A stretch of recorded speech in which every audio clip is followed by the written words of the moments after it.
I have a couple of core foundational values, and they're not things that I explicitly develop. They're just sort of, you can look back after the fact and say, oh yeah, I won't compromise on those things. But now I realize how important honesty is. And I learned that from a couple of different places. One is when I grew up, I wanted to be a physicist. And I idolized Richard Feynman. I read everything by him, technical and non-technical, that I could get my hands on. And he said, you must never, ever fool yourself. And you are the easiest person to fool. The physics grounding is very important because physics, you have to speak truth. You don't compromise. You don't negotiate with people. You don't try and make them feel better, because if your equation is wrong, it just won't work, whatever you're doing.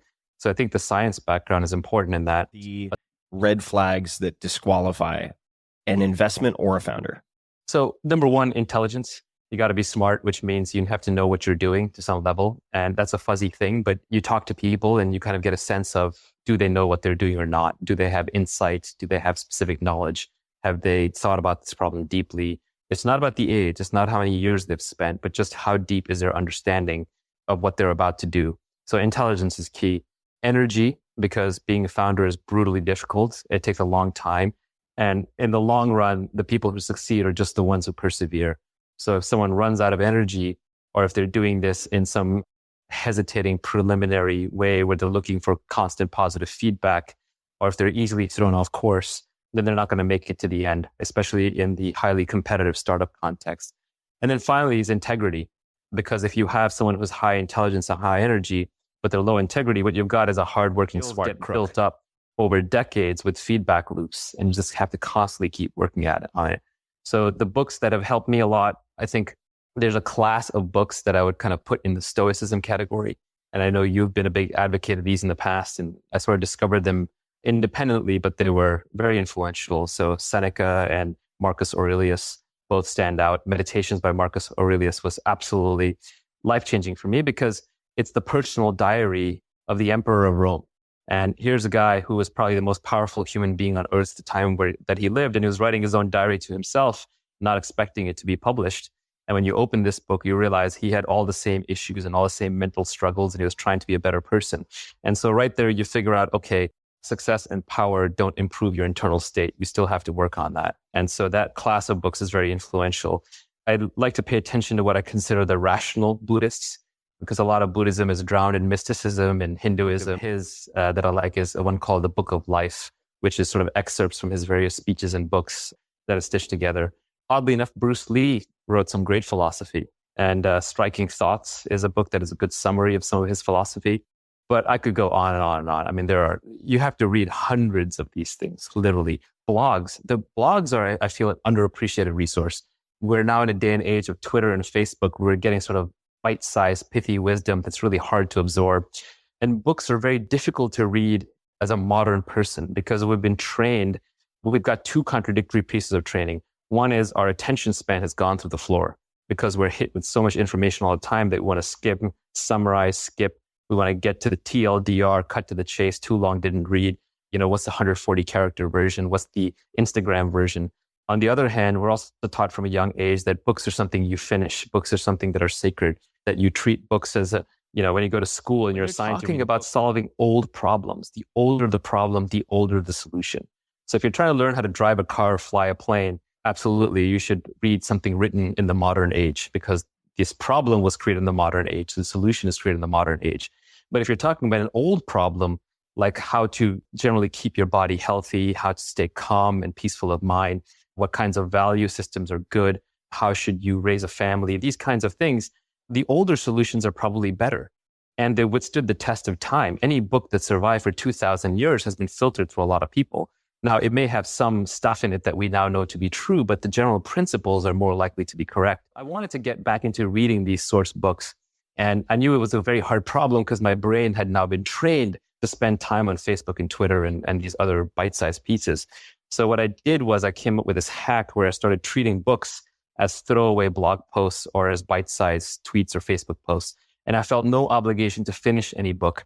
So now anytime someone mentions a book to me, I buy it. At any given time, I'm reading somewhere between 10 and 20 books. I'm flipping through them. If the book is getting a little boring, I'll skip ahead. Sometimes I'll start reading a book in the middle because some paragraph caught my eye and I'll just continue from there. And I feel no obligation whatsoever to finish the book. If at some point I decide the book is boring or if it's got pieces of it that are incorrect, so now I can't trust the rest of the information in there, I just delete it. And I don't remember them at all. So I treat books now as other people might treat throwaway light pieces of information on the web. And all of a sudden, books are back into my reading library. Right. And that's great because there's a lot of ancient wisdom. Say successful. Who's the first person or people who come to mind for you? Yeah, it's an odd answer because, most people think of someone as successful when they win the game. And it's whatever game they're playing, right? So if you're an athlete, you're going to think of successful someone who is a top athlete and wins that game. Or if you're in business, then you're going to think Elon Musk or, someone of that sort. Or in my mind, I would have answered that question a little differently a few years ago. I would have said Steve Jobs, because he created something, or he was a driving force, part of the driving force and the spearhead for creating something that has changed the lives for all of humanity. And that's the iPhone. I think of Mark Andreessen as super successful, not because of his recent incarnation as a venture capitalist, which is an interesting one, but because of the incredible work that he did with Netscape. He commercialized the web browser. Satoshi Nakamoto is successful in the sense that he created Bitcoin, which is this incredible technological creation. He doesn't need anything from anybody. He's at peace. He is at health. And whether he makes more money or less money, or whether the next person over from him does better or worse than him, has no effect on his mental state and bearing. And historically, I would say that the legendary Buddha or Krishnamurti, whose stuff that I like reading, they are successful, quote unquote, in the sense that they step out of the game entirely. Winning or losing does not matter to them. There's some line that I read somewhere that all of man's troubles arise because he cannot sit in a room quietly by himself for half an hour. Right? And if you could literally just sit, if you could just sit for 30 minutes and be happy, you are successful. And I think that is a very powerful place to be, but very few of us get there. Do you have a current meditative practice? I have a couple. Like most people, I talk about doing it, but don't really do it all that well. I think meditation is like dieting, or where everyone is supposed to be following a regimen. Everyone says they do it, but nobody actually does it. The real set of people who meditate on a regular basis, I found, are pretty rare. And I've identified and tried at least 4 different forms of meditation.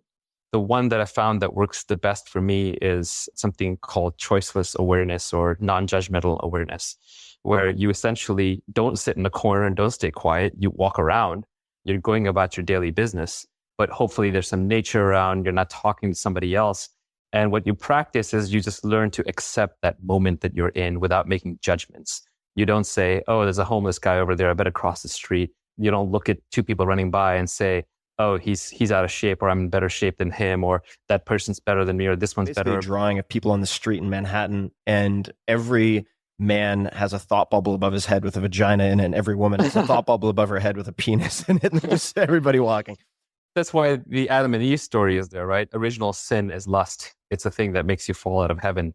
The same way, maybe some of your readers have read this book called Siddhartha, but it's a beautiful parallel story to The Making of the Buddha by Hermann Hesse. It's a great book. I highly recommend it. But even in that book, our protagonist is out there seeking enlightenment and gets really close, and the thing that drops him out of it is lust. He meets a woman that he feels lustful towards, and that sort of slowly becomes his undoing into everything. But anyway, so to answer your original question, when I'm doing the choiceless awareness form of meditation, which, by the way, isn't, as far as I can tell, is not taught in any school. It's something that I discovered mostly by reading enough of Krishnamurti's book and piecing together what he meant, because he's not a very clear speaker at times, or he is clear, but in a very different everything. I think that we are trained in habits from when we were children, including potty training and when to cry and when not to, and how to smile and when not to. And all of these things become habits. These are all behaviors that we learn and that we then integrate into ourselves. And then what ends up happening when we're older is that we're a collection of thousands, maybe tens of thousands of habit loops that are constantly running subconsciously, and they're internalized. And then we have a little bit of extra brain power in our neocortex for solving new problems. And so you become your habits. And what really brought this to light for me is our trainer gave me a routine to do every single day. And before that, I had never worked out every single day. And it's a light workout. It's not tough on your body. But I did this workout every single day, and I realized just the incredible, astonishing transformation that it had upon me, both physically and mentally, because I think to have peace of mind, you have to have peace of body. So for example, if someone says, I want to be fit. I want to be healthy, but right now I'm out of shape and I'm fat. Well, nothing is going to work for you in 3 months. It's going to be sustainable. It's going to be a 10-year journey at least. And in the 10-year journey, what you're going to do is every 6 months or every 3 months, depending on how fast you can do it, you're going to break bad habits and you're going to replace them, or you're going to pick up good habits. So I think it is all about habits. There is nothing else. So examples of habits I've picked up in the last 12 months or I'm still working on. I'm one of these people who wants everything, right? So I don't want to give up anything. So for example, if I want to stop eating bad foods, if I want to lose weight by fixing my diet, I don't say, these foods are bad, I'm not going to eat them, and then suffer and then feel You like had to I'm go not back and give that Naval advice. You're already hooked on reading, so that seems to be covered.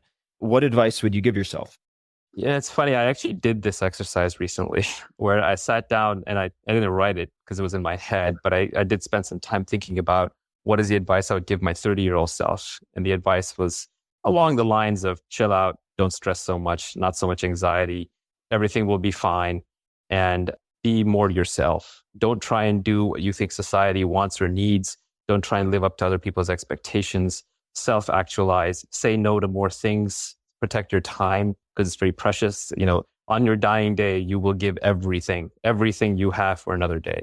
Yeah. So the discount rate, the marginal value of that extra day just goes up as you get older. So the advice was all along those lines. It was basically be yourself. Don't listen to other people. Don't worry about what other people need or want or think or expect from you. Charlie Munger, who's Warren Buffett's partner at Berkshire Hathaway and just a brilliant older gentleman, his speeches are collected in Poor Charlie's Almanac and they're worth reading. But he was asked at one of the Berkshire Hathaway annual meetings, someone basically asked him on the lines of how do I find a worthy mate? And he said, be worthy of a worthy mate. Yeah. And I think that's absolutely right. You just work on yourself until you no longer need them, and then they appear. I think that's what there's a Zen saying that says, when the student is ready, the master appears. What that basically means is you have to work on yourself and be ready, and then good things will happen to you. If you could have one billboard anywhere with anything on it, what would it say? Where would you put it?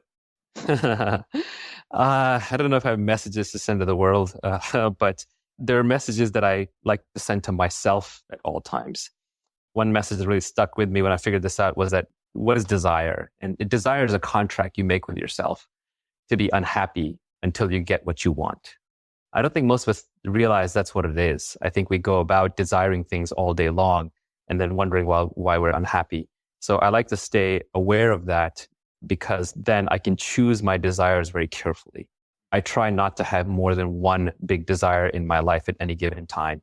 And I also recognize that as the axis of my suffering. I realize that that's where I've chosen to be unhappy. Except in any situation in life, you only have 3 options. You always have 3 options. You can change it, you can accept it, or you can leave it. Those are your 3 options. What is not a good option is to sit around wishing you would change it, but not changing it, wishing you would leave it, but not leaving it, and not accepting it. So it's that struggle, that aversion that is responsible for most of our misery. So probably the phrase that I use the most to myself in my head is to just tell myself one word, accept. So anytime I look at myself and I'm judging something, I just say accept. And it's only very, very, very few things that I will choose not to accept. And if I don't accept something, it's for one of 2 reasons. Either I'm aware that this is something that it's just so important to me right now that I can't accept it. And now I'm going to put up with a mental battle for it. Or more likely, I've just lost control of my thoughts. I'm no longer present. I'm dreaming. I'm in a highly emotional state.